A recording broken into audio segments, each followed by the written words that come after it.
WhatsApp guys, welcome back to another reaction video का आज जो टाइटल है वो भाई पहली बात तो क्या बोलूँ मैं, ये जो वॉर के मैं हमेशा ही सब लोग अगेंस्ट रहते हैं ह्यूमैनिटी में। मैं कहता हूँ कि वॉर सबसे गलत चीज़ है। और टाइटल है क्या रशिया यूक्रेन मामले से वर्ल्ड वॉर 3 होगा, रशिया यूक्रेन क्राइसिस एक्सप्लेन्ड। तो इसके बारे में पूरा बताया जाएगा। Gate set fly fact channel से बहुत तगड़े इन्फॉर्मेशन के साथ पूरी वीडियो बनाते हैं गौरव भाई। तो बहुत मतलब आप लास्ट तक देखोगे वीडियो, आपको बहुत कुछ जानने को मिलेगा और इनका बताने का तरीका बहुत बढ़िया है। तो ओरिजिनल वीडियो का लिंक डिस्क्रिप्शन में है। चैनल पर नए हो तो प्लीज सब्सक्राइब और देखते हैं क्या कुछ इसमें पता लगता है। वर्ल्ड वॉर 3 नहीं होना चाहिए भाई, क्योंकि अब समझदार हो रही है कंट्रीज। बस ये थोड़ा सा रशिया और यूक्रेन का मामला थोड़ा पेचीदा सा होता जा रहा है। और भी 1 2 3 हेलो फ्रेंड्स, मैं गौरव और फरवरी 24, 2022 रशिया और यूक्रेन के वॉर शुरू होने से पहले ही करीब 137 यूक्रेनियन सिटीजन्स मारे गए और करीब 316 जख्मी हुए, जिसके चलते करीब 17 देश यूक्रेन की तरफ से खड़े भी हो चुके हैं, with 10 countries on Russia's side as well। तो क्या रशिया ही बनेगा एक तीसरे विश्व युद्ध की वजह?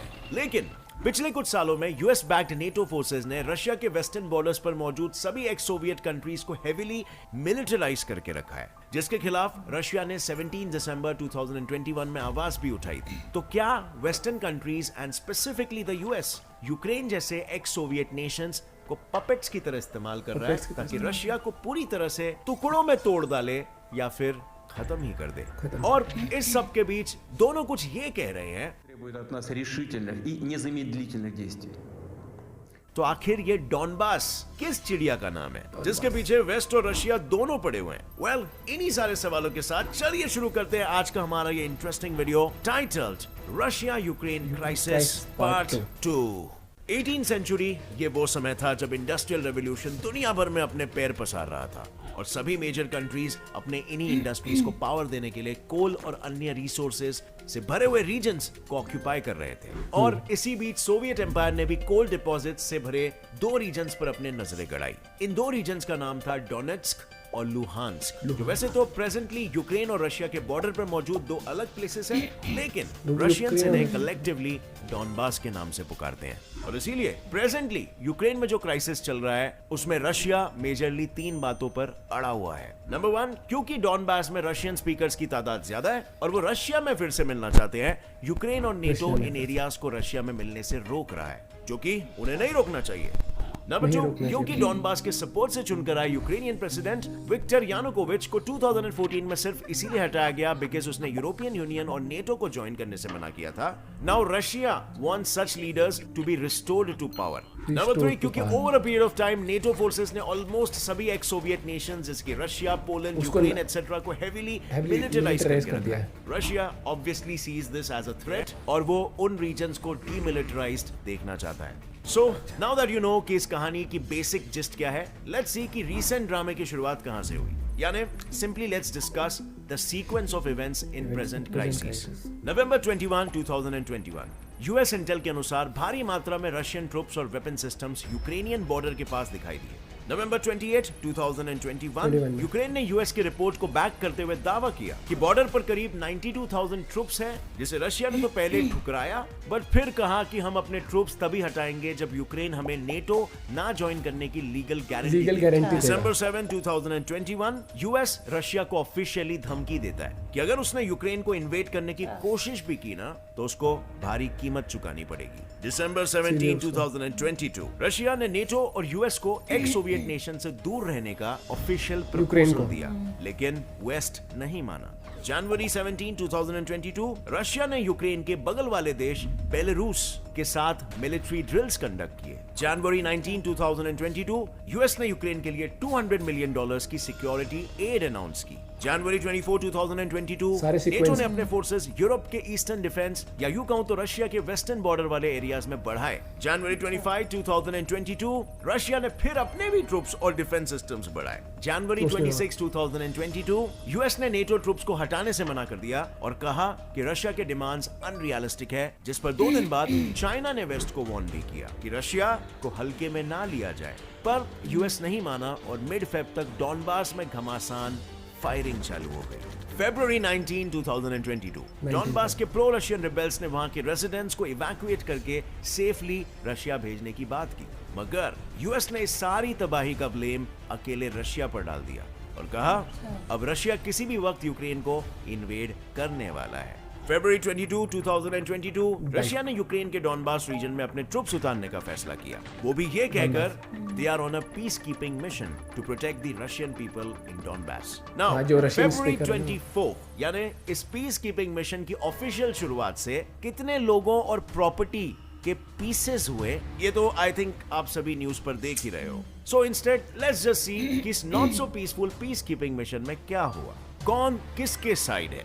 वेल, नेटो के बड़े प्लेयर्स जैसे Belgium, Canada, Denmark, France, Iceland, Italy, Luxembourg, the Netherlands, Norway, Portugal, the United Kingdom and the United States, ये तो ऑब्वियसली यूक्रेन की साइड खड़े हैं। लेकिन साथ ही जर्मनी, फ्रांस, जापान, ऑस्ट्रेलिया और साउथ कोरिया ने भी रशिया पर सैंक्शंस लगाने का ऐलान कर दिया है। हाउएवर, रशिया भी यहाँ पर अकेला नहीं है, क्योंकि यूएस के obvious enemies with nuclear capabilities यानी चाइना, ईरान, पाकिस्तान और नॉर्थ कोरिया रशिया की तरफ है, मगर साथ ही क्यूबा और 5 एक्स सोवियत देश जैसे अर्मेनिया, किर्गिस्तान, ताजिकिस्तान, कजाकिस्तान और बेलारूस भी रशिया के साथ ही खड़े हैं। इनफैक्ट इन 5 एक्स सोवियत देशों ने तो रशिया के साथ मिलकर collective security treaty organisation CSTO भी फॉर्म कर लिया है, अच्छा, जिसके इन्होंने अलग बना अंतर्गत दिया। Any attack on Russia would be considered as an attack जैसे नाटो ने किया हुआ है ना उसमें, लिए वैसे ही। एंड बाय द वे, इस पूरे इशू को बढ़ चढ़ के ताव देने वाले यूएस जैसे देशों ने तो ये साफ जाहिर कर दिया है कि वो यूक्रेन को सपोर्ट करने के लिए सिर्फ डिफेंस इक्विपमेंट्स और फंड्स ही भेजेंगे,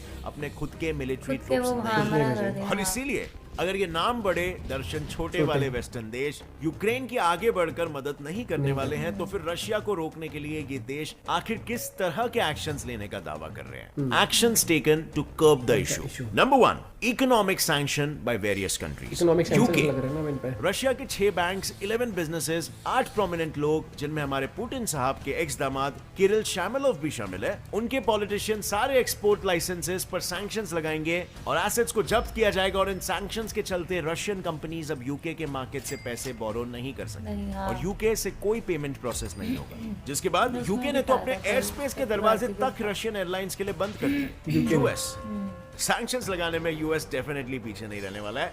यूएस ने भी 5 रशियन बैंक्स, कुछ रशिया के प्रोमिनेंट लोग और बिजनेसेस पर सैंक्शंस लगा दिए। और हाँ, साथ ही में ये भी कहा है कि ये तो फर्स्ट ट्रांच ऑफ सैंक्शन है, इसके आगे कुछ हरकतें हुई तो सैंक्शंस हाँ। और सिवियर हो जाएंगे। यूरोपियन यूनियन ने तो एक स्टेप आगे बढ़कर सैंक्शंस लगाए उनके 27 इंडिविजुअल्स और ऑर्गेनाइजेशंस पर। 351 डूमा के मेंबर्स और रशियन मिलिट्री कमांडर्स के साथ यूरोपियन यूनियन के कैपिटल मार्केट के सारे ट्रांजैक्शन रशिया से तोड़कर उन्होंने अपना विरोध जताया। जर्मनी, इन्होंने तो अपना अनोखा विरोध जताया, गैस पाइपलाइन बंद करके। मेरा मतलब है नॉर्थ स्ट्रीम 2 ये $11 बिलियन की Russian natural gas pipeline project है, जिसके डील को रोककर उन्होंने अपना विरोध जताया। जापान और ऑस्ट्रेलिया ने भी बाकी कंट्रीज की तरह प्रोमिनेंट लोग और एसेट जब्त जैसे सैंक्शंस लगाए, पर इतने सैंक्शंस के बावजूद भी रशिया और यूक्रेन में जी भर के तबाही मच रही है। तो क्लियरली ये सैंक्शंस इमीडिएटली तो जरा भी काम नहीं कर रहे हैं। तो क्या रशिया को रोकने के लिए वेस्ट और यूक्रेन के पास कोई ब्रह्मास्त्र नहीं है? वेल, काइंड ऑफ एक है, एंड दैट इज रशिया पर स्विफ्ट बैन। ये एक ऐसा बैन होता है जिससे खुद रशिया भी डरता है, वो भी इतना कि 2014 में जब एक सिमिलर इशू के चलते रशिया पर इस बैन को लगाने की बात चल रही थी, तब उसके फॉर्मर फॉरेन मिनिस्टर एलेक्सी कुड्रिन ने कहा था कि इस बैन के लगने से रशिया की जीडीपी 5% से गिर जाएगी। पर ये स्विफ्ट आखिर होता क्या है? वेल, स्विफ्ट यानी society for world wide interbank financial telecommunication. इसे 1973 में ब्रुसेल्स में बनाया गया था, जिसका काम था सिक्योर मैसेजिंग सिस्टम प्रोवाइड करना, जिसे यूज करके banks quick and secure cross border payments कर सकते हैं। यानी सिंपली कहे तो ये इंटरनेशनल बैंक्स का व्हाट्सएप है, जिससे 2 अननोन बैंक्स कंफर्म कर सकते हैं वेदर पैसे जिस अकाउंट में पहुंचने हैं वो अकाउंट उसके ओरिजिनल रिसीवर का एग्जिस्टिंग अकाउंट है। ये बहुत जल्दी होता है नाउ इससे। This is a huge ban जिसे अभी तक किसी भी कंट्री ने किसी दूसरे पर इंपोज नहीं किया। हाँ, ये इवन पता तब भी था मैंने। जब 2014 में रशिया ने यूक्रेन के क्रीमिया पेनिनसुला को कैप्चर किया था। बट वेट, रशिया ने वापस यूक्रेन के साथ वही किया है। क्या इसका मतलब यह है कि रशिया स्विफ्ट बैन के खिलाफ अपनी कोई नई रणनीति सोच चुका है? आखिर क्या पॉसिबल एक्शंस ले सकता है रशिया अपने डूबते इकोनॉमी को बचाने के लिए? हो सकता है रशिया अपनी न्यूक्लियर टेक्नोलॉजी यमन या सऊदी जैसे इररिस्पॉन्सिबल देशों को बेचना शुरू कर दे टू अर्न सम एक्स्ट्रा बक्स। यानी ये बिल्कुल वैसा ही हो जाएगा जैसे सैंक्शंस लगने पर पाकिस्तान ने किया था, by selling nuclear technology to Iran, North Korea and Libya, वो भी यूएस के नाक के नीचे से। साथ ही रशिया वर्ल्ड के 12% ऑयल डिमांड को केटर करता है, जिससे रशिया के ऑयल ट्रेड पर बैन लगना मतलब वेस्ट के लिए खुद के पैरों पर कुल्हाड़ी मारने जैसा हो सकता है, क्योंकि यूरोपियन यूनियन को अपने 40% नेचुरल गैस सप्लाईज रशिया से ही मिलते हैं और यूके को अबाउट 3%। ऊपर से ऐसे बैन से जर्मनी के north stream 2 oil pipeline project पर भी परिणाम हो सकता है, जिससे वेस्टर्न कंट्रीज में ऑयल प्राइसेस आसमान छूने लगेंगे। और रही बात डॉलर्स पर लगाए सैंक्शंस की, तो बीबीसी न्यूज से पता चलता है कि रशिया के पास $630 बिलियन वर्थ का सोना भरा पड़ा है, जिससे रशिया अपने सारे ट्रेड डॉलर्स को सरपास करके गोल्ड में भी कर सकता है। इसी के साथ स्विफ्ट बैन के खिलाफ रशिया ने भी एक काफी स्विफ्ट मूव लिया है, जिसमें रशिया अपना खुद का सिस्टम ऑफ इंटरनेशनल पेमेंट्स तैयार कर रहा है। वो 2014 के बाद से ही चाइना के साथ अपनी नजदीकियां बढ़ा रहा है, वो भी उनके साथ डी-डॉलराइजेशन का नारा लगाते हुए। इस स्ट्रेटेजी के अंतर्गत दोनों ने यूएस डॉलर की इंपॉर्टेंस घटाने के लिए आपस में 150 बिलियन युआन्स यानी $24.5 बिलियन का करेंसी स्वैप एग्रीमेंट साइन किया है। बट क्या इतनी नजदीकी रशिया सही होगी या रशिया भी चाइना के इस प्रेम जाल में फंसता ही चला जाएगा? वेल, रशिया अच्छी तरीके से जानता है चाइनीज करेंसी को बढ़ावा देने से उसकी प्रोमिनेंस बढ़ सकती है और वो चाइना के डेट ट्रैप में फंस सकता है। तो क्या जैसे यूक्रेन के एनबॉय ने पीएम मोदी से रशिया को समझाने की मांग की है, इंडिया को इसमें इन्वॉल्व होना चाहिए और इस पूरे इशू का इंडिया पर क्या असर हो सकता है? Well, that is an issue for another video, क्योंकि एक्चुअली मोदी ने इस पे रिएक्ट अभी तक नहीं किया है। भारत का इसमें एक इंटरेस्टिंग स्टैंड होने वाला है। I am waiting to see that. And अगर आपको इस पे भी एक डिटेल वीडियो चाहिए तो कोई बात नहीं, वो हम बनाएंगे हमारे दूसरे चैनल गेट सेट फ्लाई फ्लर्न में बहुत ही जल्द। So just wait for it. एक चीज तो मैं कहूंगा, पहली बात तो टॉपिक बहुत बढ़िया तरीके से पूरा एक्सप्लेन करा कि ये कब से बिल्डअप होता जा रहा था, कब से बिल्डअप हो रहा था। और इसमें सबसे बड़ा यही है कि यूक्रेन नाटो में शामिल होना चाहता है और रशिया मना कर रहा है, क्योंकि कहीं ना कहीं रशिया के लिए खतरा है यार। पूरे बॉर्डर्स पे जितने भी देश हैं सब उसके खिलाफ मिलिटराइज, वहां पर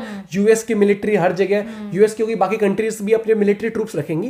तो कभी कुछ अगर रशिया किसी पे हमला करते हैं, कुछ भी एक तरह से दूसरी कंट्री के लिए खतरा भी हो जाता है यार। रशिया के लिए खतरा है कि जितनी भी कंट्रीज है वो ऑलरेडी उसके अगेंस्ट रहेंगी अगर कुछ भी रशिया कुछ स्टेप लेता है तो, क्योंकि एक देश पे हमला सारे देश पे माना जाता है नाटो में। तो वैसे ही अब इन्होंने अपनी वो बना लिया 6-7 कंट्रीज के साथ मिलकर कि अगर रशिया पे अटैक हो तो बाकी कंट्रीज भी जो उसमें 6 कंट्रीज बताई गई है वो भी शामिल हो जाएंगी। तो भाई जैसे चाइना का तो है ही ना, जैसे पाकिस्तान का शुरू में बहुत अच्छा बना है, ये वो क्या कर रहा है, धीरे धीरे फंस जाता है। और मैं कहीं ना कहीं कहूंगा यार, देखो ये चीज रशिया को भी पता है कि इकोनॉमी उनकी भी कोलैप्स बहुत ज्यादा हो रही है इस चीज से, सैंक्शंस लग रहे हैं, नो डाउट। अभी जब होती है तो वो इकोनॉमी का वो तो दोनों अभी जगह पड़ता है। लोगों को लग रहा है सैंक्शन से कुछ नहीं हो रहा, सैंक्शन से भी बहुत बड़ी चीज होती है। अभी नहीं लग रहा है कि चलो ठीक है अफराद जो भी तो ये देखना कि जितने लोग अगर बाहर से बिजनेस करते हैं हर एक चीज तो उसमें बंद कर देंगे अगर। अभी यूट्यूब ने भी ऐसा कर दिया कि रशिया के जितने वो थे जो यूट्यूब से कमा रहे थे ना, वो पैसा कमा रहे थे, तो उस पे भी पैसा वो कर दिया, डिमोनेटाइज कर दिया, ऐसा कुछ सुनने में आया था मेरे को। अच्छा। कि जितने भी चैनल्स थे ऐसा कुछ है, बाकी क्लियर नहीं हुआ इसमें, लेकिन ये चीज मेरे हिसाब से न्यूज में था। और मुझे लगता है कि अभी भी ये सिचुएशन अभी भी कंट्रोल में हो सकती है, लेकिन यूक्रेन वाले ने कह दिया प्रेसिडेंट ने कि वो बात करने के लिए तैयार है। हाँ, लेकिन ना उसमें एक वो आया था, देखा था तूने, रशिया के ही लोग खुद रोड पे पूरा निकले हुए थे, एंटी वो थे वो भी। क्योंकि नहीं पता है। अब देखो इससे फर्क क्या पड़ा, जैसे नॉर्मल अगर वहाँ पे जो भी चल यूट्यूब वाला मुझे पता नहीं जो तूने बताया, ठीक है, फर्क तो पड़ा ना। उनको ये पता है कि वॉर तो वैसे ही बेनिफिशियल नहीं है कभी किसी के लिए, लेकिन साथ ही साथ लोगों की जो रोजी रोटी होती है, चाहे कुछ लोग दूसरे देश में पढ़ने जाते हैं, चाहे वहां पर जॉब भी करते हैं, तो रशिया, क्योंकि एक इंसान सिर्फ अपनी कंट्री में जॉब नहीं करता, कई लोग होते हैं जिनके रिश्तेदार बाहर भी जॉब कर रहे होते हैं, तो अर्निंग सोर्स बाहर से भी होते हैं, तो वो चीज़ बहुत सारी इफेक्ट हो जाती है। मैं यही कहूंगा कि भाई ये जितना जल्दी हो सके थोड़ा सा स्टेप इस पे लेंगे और बातचीत होनी चाहिए। 5% से मैं तो ज्यादा ही कहूंगी कि लोगों ने ना इस चीज को वो किया है कि ये नहीं होना चाहिए था, जो भी चल रहा है अभी है, क्योंकि और मेरे को वॉर के तो हाँ, मतलब वॉर के लिए तो कोई अग्री नहीं करेगा कभी कि हाँ भी करो ये। बाकी अभी इस पे और अपडेट्स आएंगे और इनके चैनल को सब्सक्राइब जरूर करना है। गेट्स अ फ्लाई फैक्ट बहुत इन्फॉर्मेटिव वीडियोस होती है एंड आई एम श्योर आप लोगों को बहुत कुछ जानने को मिला होगा, कुछ चीजें अभी भी लोगों को क्लियर नहीं थी। तो मिलते हैं आपसे एक और वीडियो के साथ, बाय बाय, टेक केयर।